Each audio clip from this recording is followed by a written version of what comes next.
NATO members closer. NATO is feeling pretty pleased with itself right now.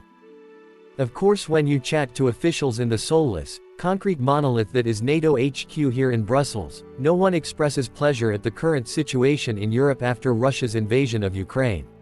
But they are quick to tell you how surprised, amazed or encouraged they are, and that the alliance is so, very, united. And that both transatlantic and EU-NATO cooperation on sanctions against Russia, for example, have been so smooth. This is far from always the case. If you'd asked me back in February, or even 6 months ago, there's no way I'd have predicted the unity we have in our ranks now, a US official in Brussels told me. So what's the glue keeping Western allies together?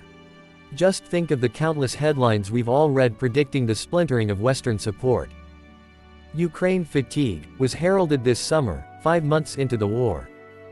Then the cost of living crisis and painfully high energy prices linked to Russia's invasion were tipped to reduce Western leaders' support for Kyiv. With Russia having the largest stockpile of nuclear warheads in the world, it was assumed some countries would prefer to step away from Ukraine for fear of drastic action by Moscow. But that was not the case. The strong resolve to stand with Ukraine that we see now has been helped by atrocities by Russia, targeting civilians and civilian infrastructure, a leading NATO official told me on condition of anonymity. Like many of the officials I spoke to, they would prefer to be able to speak more freely. A daily diet of war crimes, those images hitting our screens day after day. That makes it hard to turn away. Russia has repeatedly denied committing war crimes. Western officials say the Kremlin's tactics have badly misfired. Moscow has tried to blackmail or manipulate nations supporting Ukraine with a "we can make you suffer too" message, an official from a large NATO country told me. But it's royally backfired. Just like Russia has failed to wear down Ukrainian resolve with the daily war crimes it's imposing on the country. Vladimir Putin's blaming of NATO's expansion eastwards for the current conflict has also turned into an own goal. Sweden and Russia's neighbor Finland have opted to join the alliance, after decades preferring non-alignment, as a direct result of the Kremlin's actions. Many officials also link the unexpected advances of Ukraine's armed forces against Russia with strong Western support. Or, put more cynically, with making it politically far harder for allies to reduce that support. NATO countries are juggling two forms of backing for Ukraine, the practical and the political. The practical is focused on how to structure industries to be able to keep manufacturing and providing military support for Ukraine. NATO officials say aid to Ukraine is more deliberate and long-term now than in the panicked first weeks following Russia's invasion. But the alliance draws a deliberate line between military support it provides for its own members and Ukraine, where aid is decided and provided by the national governments of NATO members, not by the alliance as a whole. This, gossamer thin, distinction, as one Brussels-based diplomat put it to me, is not recognized by the Kremlin. But it is important to NATO as it desperately tries to avoid coming into a direct, and therefore escalating, conflict with nuclear power Russia. So, NATO has considerably boosted defense capabilities for its eastern flank of member countries geographically close to Russia, but the alliance says it has no organized mission inside Ukraine. It's not training Ukrainian soldiers or providing Kyiv with military support as an organization. The political aspect of sustaining support for Ukraine is something the NATO member countries have to manage with their parliament and population back home. Analysts say the cost of helping Ukraine is nothing compared with what the US or European countries like France or the UK spent in Iraq and Afghanistan, but it's worth looking at recent opinion polls in Germany, France and Italy.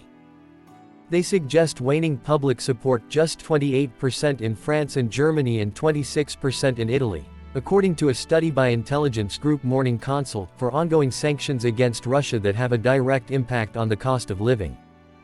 Yet the leaders of those countries appear unwavering for now in their support for Ukraine. Arguably more steadfast now in fact than earlier in the conflict. What a contrast to the Second Gulf War. Then Berlin and Paris didn't hesitate to opt out, prompted by strong anti-war sentiment at home. So what's going on now? Simple. Russia's assault on Ukraine is Europe's 9/11, says Camille Grand, until recently Assistant Secretary General for Defense Investment at NATO, and now at the European Council for Foreign Relations. Russia's invasion has been a massive wake-up call on defense and security, he told me. A pivotal, game-changing moment, bringing conflict directly to our borders. Whatever the outcome in Ukraine itself, he predicts the situation in Europe will remain complex, geopolitically and in terms of security, for years to come. A U.S. official in Brussels goes a step further. What Russia did caused a paradigm shift for security calculations across the globe. It wasn't just NATO recognizing this, he said. Other democracies like Japan, New Zealand, South Korea and Australia see Vladimir Putin's actions as a serious threat to the democratic world order. There's a sense that if he is allowed to get away with it in Ukraine, then no one is safe. Not everyone feels this way across the world, of course. The West and its allies are also accused of hypocrisy and double standards, in their rush to defend Ukraine or call Russia out for war crimes, when Western forces were accused of human rights abuses and war crimes in Iraq, for example. And the welcome offered to Syrian refugees arriving in Europe in 2015 was distinctly less widespread and effusive than that given to those fleeing war in Ukraine this year.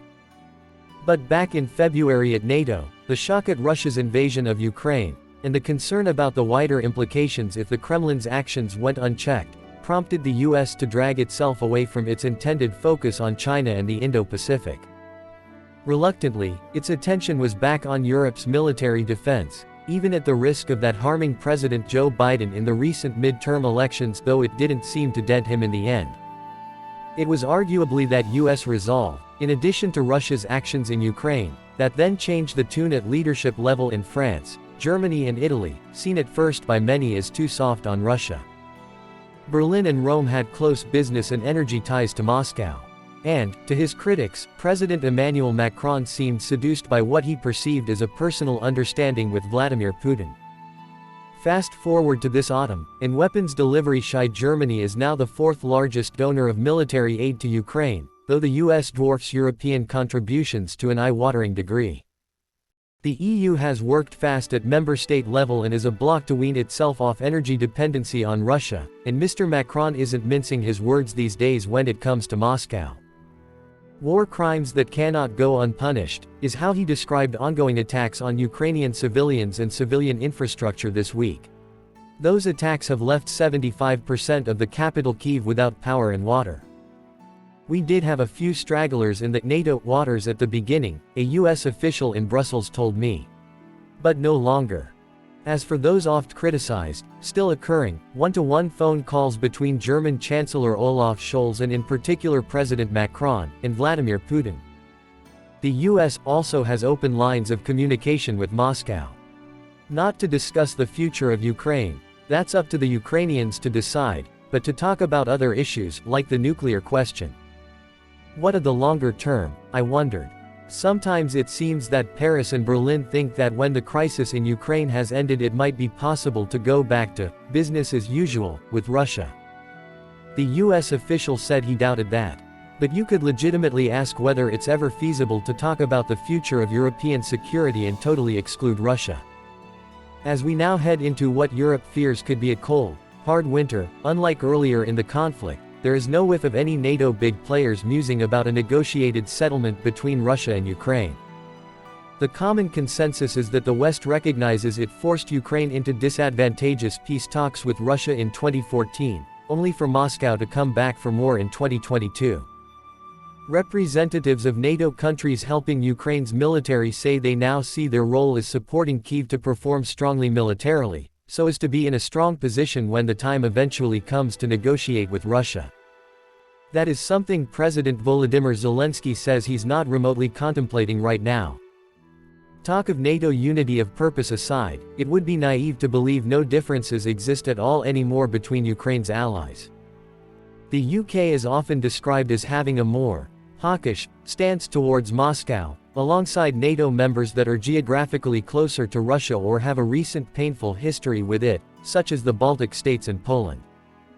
Germany is talked about these days as a silent partner that pays up and shuts up.